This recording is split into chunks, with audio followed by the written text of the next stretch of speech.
जो हो रहा है उसे होने दो सुनने में बहुत साधारण वाक्य लगता है, लेकिन इसके भीतर जीवन का एक गहरा रहस्य छिपा है। क्योंकि मन हमेशा कुछ और चाहता है, जो है उसे बदलना, जो नहीं है उसे पाना, जो हो चुका है उसे मिटाना और जो आने वाला है उसे अपने हिसाब से गढ़ना। इसी चाहत और प्रतिरोध के बीच मनुष्य की पूरी पीड़ा जन्म लेती है। और जब हम कहते हैं जो हो रहा है उसे होने दो, तो इसका अर्थ कायरता नहीं, पलायन नहीं, हार मान लेना नहीं, बल्कि जीवन की धारा के साथ एक सजग सहमति है, एक ऐसी जागरूक स्वीकृति जिसमें हम घटनाओं को रोकने की कोशिश नहीं करते, बल्कि उन्हें समझने, देखने और उनके साथ बहने की क्षमता विकसित करते हैं। क्योंकि सत्य यह है कि इस क्षण जो घट रहा है वह अनगिनत कारणों का परिणाम है। हमारे पिछले निर्णय, दूसरों की इच्छाएं, प्रकृति के नियम, समय का प्रवाह, इन सब का संगम मिलकर वर्तमान बनाता है। और जब हम वर्तमान से लड़ते हैं तो हम संपूर्ण अस्तित्व से लड़ते हैं। प्रतिरोध ही तनाव है, प्रतिरोध ही चिंता है, प्रतिरोध ही क्रोध है, और स्वीकृति ही शांति है। क्योंकि जैसे ही हम कहते हैं ठीक है, अभी जो है वही है, वैसे ही भीतर की जकड़न ढीली पड़ने लगती है, सांस गहरी होने लगती है और मन में एक नया स्थान खुलता है, जहां से हम स्पष्टता से देख सकते हैं कि क्या करना है और क्या नहीं। क्योंकि स्वीकृति निष्क्रियता नहीं है, बल्कि सही कर्म का द्वार है। जब आप वास्तविकता को स्वीकारते हैं तभी आप प्रभावी ढंग से कार्य कर पाते हैं। यदि बारिश हो रही है और आप उससे लड़ते रहें तो भीगेंगे और क्रोधित होंगे।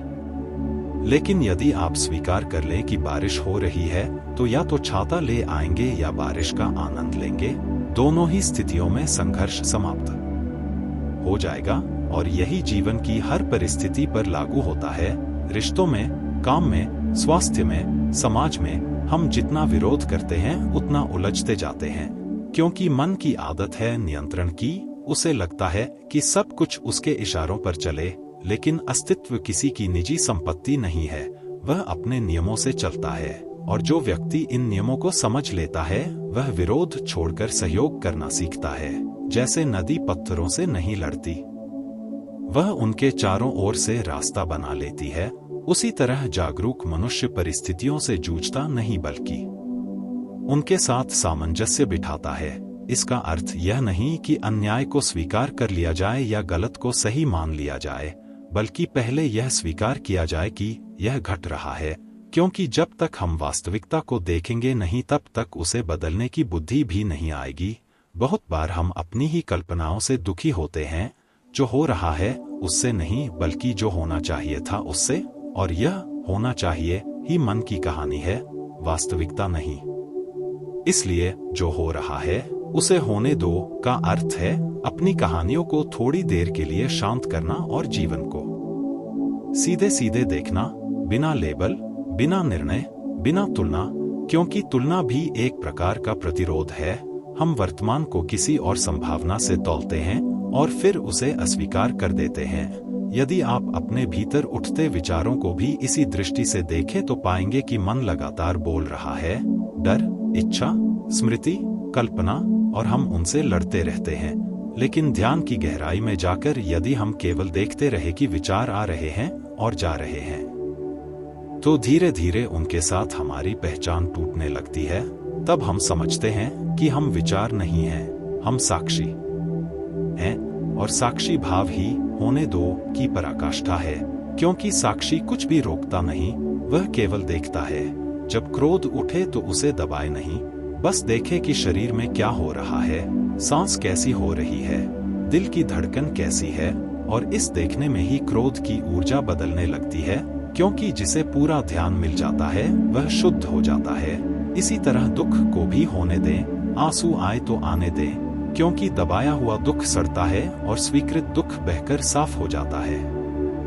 जीवन का प्रत्येक अनुभव एक लहर है, आती है और चली जाती है, लेकिन हम उसे पकड़कर बैठ जाते हैं और पकड़ ही पीड़ा है। यदि हम पकड़ छोड़ दें तो अनुभव अपने आप पूर्ण होकर समाप्त हो जाता है। जो हो रहा है उसे होने दो हमें इसी पकड़ से मुक्त करता है। यह हमें सिखाता है कि नियंत्रण एक भ्रम है। हम केवल अपनी प्रतिक्रिया चुन सकते हैं, घटना नहीं। और जब प्रतिक्रिया में भी सजगता आ जाए तो धीरे धीरे जीवन सहज होने लगता है। यह दृष्टि हमें भविष्य की चिंता से भी मुक्त करती है, क्योंकि भविष्य अभी घट नहीं रहा, वह केवल कल्पना है, और जो घट रहा है वह यही क्षण है। यदि हम इस क्षण को पूरी तरह स्वीकार ले तो भविष्य अपने आप बेहतर दिशा ले लेता है, क्योंकि वर्तमान ही भविष्य की जड़ है। बहुत लोग सोचते हैं कि यदि हम सब कुछ होने दें तो प्रगति रुक जाएगी, लेकिन सच्चाई उल्टी है। जितना अधिक हम प्रतिरोध छोड़ते हैं उतनी अधिक हमारी ऊर्जा मुक्त होती है, और वही ऊर्जा सृजन, प्रेम और समझ में लगती है। प्रतिरोध ऊर्जा को जला देता है, स्वीकृति उसे संचित करती है। जब हम कहते हैं होने दो, तो हम अस्तित्व पर भरोसा जताते हैं, और भरोसा भय का विपरीत है। भय कहता है कि सब कुछ मेरे खिलाफ है, भरोसा कहता है कि जो भी घट रहा है वह मुझे कुछ सिखाने आया है। और यह दृष्टि जीवन को युद्ध से यात्रा में बदल देती है। तब हर घटना गुरु बन जाती है। सफलता सिखाती है विनम्रता, असफलता सिखाती है धैर्य, प्रेम सिखाता है विस्तार, वियोग सिखाता है गहराई, और हम समझने लगते हैं कि जीवन हमारे खिलाफ नहीं बल्कि हमारे विकास के लिए काम कर रहा है। जो हो रहा है उसे होने दो का अभ्यास धीरे धीरे हमें आंतरिक स्वतंत्रता देता है, क्योंकि अब हम बाहरी परिस्थितियों के गुलाम नहीं रहते। हम उनके बीच भी शांत रह सकते हैं, जैसे तूफान के बीच में भी किसी वृक्ष की जड़ें स्थिर रहती हैं। यह स्थिरता बाहर से नहीं आती, यह भीतर की स्वीकृति से जन्म लेती है। जब आप सुबह उठते हैं और दिन की अनिश्चितताओं को स्वीकार करते हैं, जब आप संबंधों में दूसरे व्यक्ति को बदलने की जिद छोड़ देते हैं, जब आप अपनी अपूर्णताओं को भी गले लगा लेते हैं, तब एक गहरी राहत महसूस होती है, क्योंकि अब आपको किसी और जैसा बनने का बोझ नहीं है। आपको केवल होना है, और होना ही पर्याप्त है। अंततः जो हो रहा है उसे होने दो कोई दार्शनिक नारा नहीं बल्कि जीने की कला है। यह हर क्षण याद दिलाता है कि जीवन एक प्रवाह है और हम उस प्रवाह का हिस्सा हैं। यदि हम उसके साथ बहेंगे तो समुद्र तक पहुंचेंगे, यदि उससे लड़ेंगे तो किनारों से टकराते रहेंगे। इसलिए थोड़ी देर रुकिए, गहरी सांस लीजिए और भीतर से कहिए, हाँ जो है वही है और मैं उसे स्वीकार करता हूँ। यहीं से शांति शुरू होती है, यहीं से स्वतंत्रता जन्म लेती है और यहीं से जीवन अपने असली रंग में खिलता है।